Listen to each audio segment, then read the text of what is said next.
안녕하세요. 요한계시록 2장 1절에서 11절입니다. 일곱 교회 위치입니다. 1절. 너는 에베소 교회의 사자에게 이렇게 써라. 오른손에 일곱 뼈를 잡으시고 일곱 금촛대 사이로 다니시는 이가 이렇게 말씀하신다. 각각의 편지들은 1장의 그리스도에 대한 환상과 연관되어 있습니다.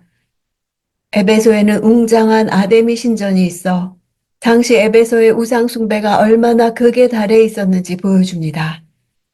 이 도시에서는 황제 숭배도 행해지고 있었습니다. 우상 숭배와 황제 숭배가 난무하는 곳에 바울이 3차 전도 여행 중 3년 동안 에베소 교회를 개척했습니다. 그 후 거짓 선생들이 에베소 교회 내에 문제를 일으켰으나 에베소 교회는 거짓 교훈을 물리쳤습니다. 이후 에베소 교회는 크고 자부심이 강한 교회가 되었습니다. 2절. 나는 내 행위들과 내 수고와 내 인내를 안다. 또 내가 악한 사람들을 참지 못하는 것과 자칭 사도라고 하는 사람들을 시험해 그들이 사도가 아니라 가짜들이라는 것을 밝혀낸 것을 안다. 악한 사람들을 참지 못했다는 것은 아르테미스 여신 숭배와 관련되어 부도덕한 성행위로 유명한 도시에서 교인들 가운데 있는 비도덕적인 죄를 지은 사람들을 적극적으로 출교시켰습니다. 에베소 교회는 정통 신앙에 굳건했으며 거짓 사도들을 거부했습니다. 4절. 그러나 내가 네게 책망할 것이 있으니 그것은 내가 첫사랑을 버린 것이다. 에베소 교회가 세워질 당시 그들은 주님을 감격적으로 만났고 그 감격으로 단호히 이단을 거절했고 부지런히 하나님을 섬겼습니다. 그러나 시간이 지날수록 더 공교한 이론적인 기초 위에서 정통성을 견고히 구축해 나갔으나 그들의 내면은 점점 더 종교화되어 가며 이단들과의 오랜 투쟁으로 인해 모든 정열이 소모되었습니다. 신학적으로는 정확하고 엄격하며 윤리적으로는 도덕성을 확립했을지라도 주님에 대한 사랑의 불이 꺼져버린 교회였던 것입니다. 5절. 그러므로 너는 어디서부터 잘못됐는지 생각해보아 회개하고 처음에 행했던 일들을 행하여라. 만일 그렇게 하지 않고 회개하지 않으면 내가 네게로 가서 내 촛대를 그 자리에서 옮길 것이다. 예수께서는 세 단계의 처방을 내리십니다. 어디서부터 잘못됐는지 생각해보고 회개하고 처음에 행했던 일들을 행하는 것입니다. 옮긴다는 단어는 제거해버린다는 뜻입니다. 회개하지 않을 경우 그 교회를 역사에서 아예 지워버리시겠다는 것입니다. 일곱 금촛대 사이로 다니시는 분으로서 회개하지 않을 때 촛대를 옮기시는 것입니다. 교회가 주님에 대한 사랑을 가지는 것이 교회의 생명이기 때문입니다. 6절. 그러나 내가 잘한 것이 있으니 내가 니골라당이 하는 짓들을 미워하는구나. 나도 그것을 미워한다. 니골라라는 단어는 히브리어 발람과 동일한 의미를 지닙니다. 백성들을 미혹하여 사탄의 하수인으로 만드는 이단이었습니다. 이들은 황제에게 예배하고 그것을 시민의 의무라고 정당화했습니다. 아마도 그들은 우상 제물을 먹을 뿐 아니라 우상 숭배를 허용했고 도덕 폐기론을 주장했던 영지주의 일파로 보입니다. 그들은 교회를 크게 어지럽히다가 2세기 말경에 사라졌습니다. 7절. 귀 있는 사람은 성령이 교회들에게 하시는 말씀을 들어라. 이기는 사람에게는 내가 하나님의 낙원에 있는 생명나무 열매를 먹게 할 것이다. 귀 있는 사람, 이 표현은 마치 후렴구처럼 일곱 교회들에게 보내는 메시지의 결론부에 7차례 동일하게 반복됩니다. 귀 있는 사람은 들어라. 이 말씀은 복음서에서 예수께서 중대한 선언을 하실 때마다 반복하던 관용구이기도 합니다. 요한은 매우 의도적으로 이러한 어구를 사용하여 교회에 대한 메시지가 모두 예수 그리스도의 말씀이라는 사실을 나타내고 있습니다. 성령이 교회들에게 하시는 말씀이란 예수 그리스도의 말씀이 곧 성령의 말씀임을 드러냅니다. 생명나무는 에덴 동산에 놓여 있던 나무였습니다. 낙원이란 단어가 본래 동산, 정원을 뜻함도 이러한 사실을 보여줍니다. 요한은 계시록 마지막 장 22장에서 강 좌우에 생명나무가 있다고 기록함으로써 정교한 문학 구조를 보여줍니다. 인간의 타락 후 범죄한 인간이 접근하지 못하도록 제한당했던 생명나무는 새 에덴 동산에서 다시 회복될 것입니다. 생명나무 열매를 먹는다는 것은 아담의 범죄로 차단된 주님과의 관계가 완전히 회복되고 첫사랑을 회복하는 것입니다. 8절 너는 서머나 교회의 사자에게 이렇게 써라.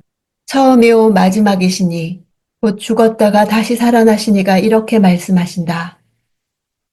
서머나 교회는 빌라델비아 교회와 함께 칭찬만 들은 교회입니다.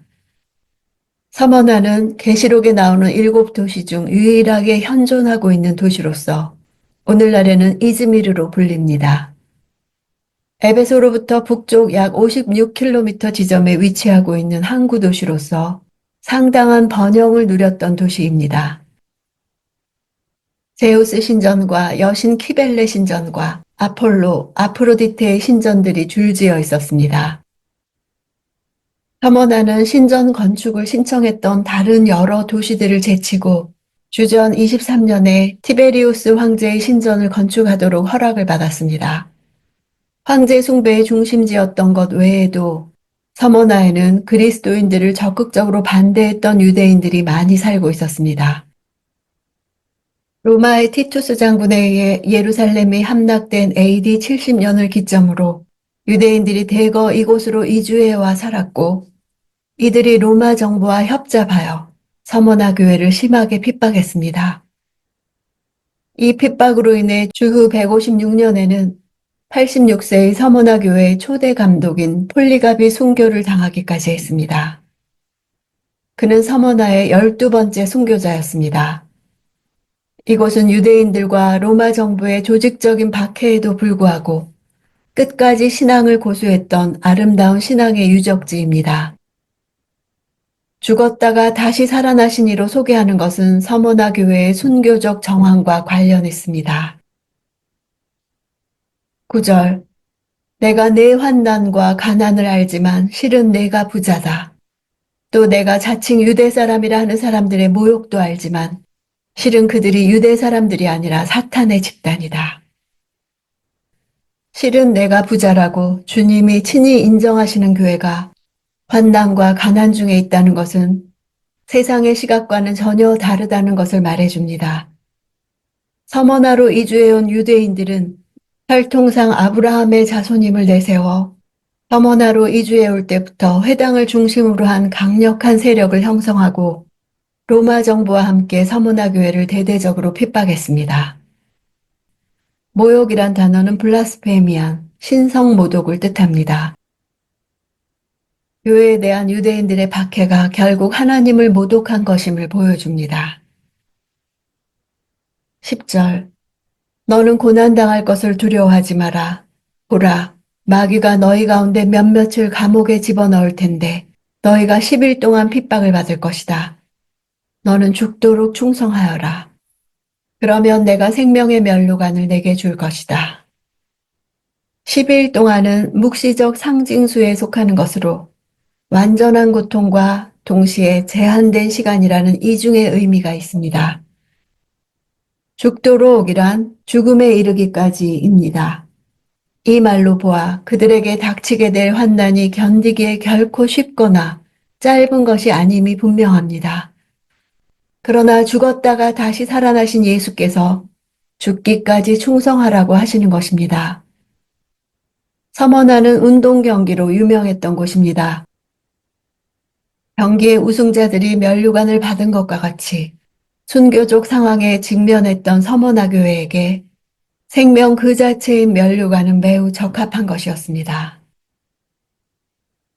11절 귀 있는 사람은 성령이 교회들에게 하시는 말씀을 들어라. 이기는 사람은 둘째 사망에서 해를 받지 않을 것이다. 둘째 사망은 단순한 육체적 죽음을 의미하는 첫째 사망과 달리 최후의 심판을 통해 영원히 하나님과 단절되는 죽음을 의미합니다. 죽도록 충성하는 사람들은 두 번째 죽음을 경험하지 않습니다. 둘째 사망은 계시록 마지막 19장에서 21장까지에서도 언급됩니다.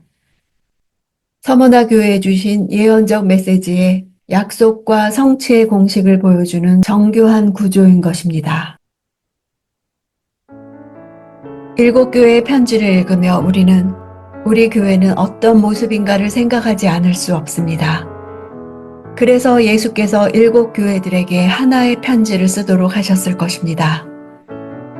그들은 서로의 내용을 읽어야 했습니다. 이웃교회가 오늘 투쟁하고 있는 그 문제가 내일은 그들에게 닥칠 수도 있었습니다. 예수께서는 각 교회와 그 정확한 상황을 알고 계십니다. 이 편지들은 예수께서 그분의 교회에게 기대하시는 바를 잘 보여주고 있습니다. 예수께서는 오늘날도 교회인 내가 승리하기를 바라시며 내 사정을 알아주십니다. 세상적으로 보기에 어떤 환경이든지 그리스도께서 보시기에 실은 내가 부요한 자라 하시는 말씀이 너무도 위로가 됩니다.